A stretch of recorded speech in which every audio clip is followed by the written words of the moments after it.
And Nahash the Ammonite came up and besieged Jabesh-Gilead, and all the men of Jabesh said to Nahash, "Cut a covenant with us, and we will serve you."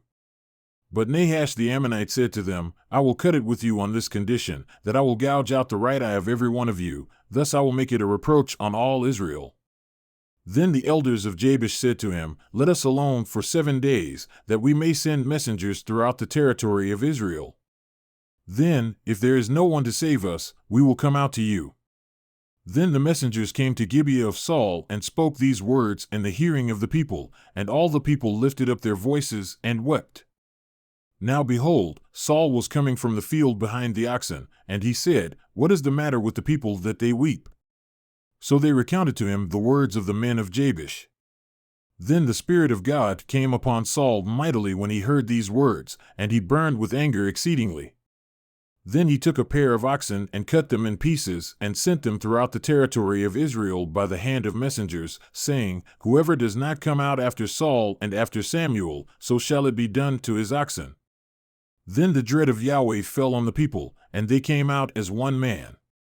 And he numbered them in Bezek, and the sons of Israel were 300,000, and the men of Judah 30,000. And they said to the messengers who had come, "Thus you shall say to the men of Jabesh-Gilead, Tomorrow, by the time the sun is hot, you will have salvation." So the messengers went and told the men of Jabesh, and they were glad.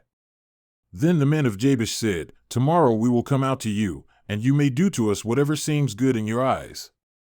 Then the next morning, Saul put the people in 3 companies, and they came into the midst of the camp at the morning watch and struck down the Ammonites until the heat of the day.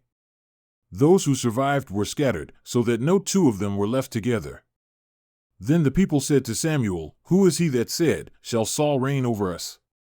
Bring them in, that we may put them to death."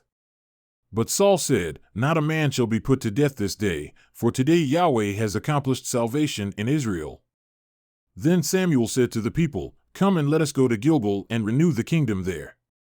So all the people went to Gilgal, and there they made Saul king before Yahweh in Gilgal. There they also offered sacrifices of peace offerings before Yahweh, and there Saul and all the men of Israel were exceedingly glad.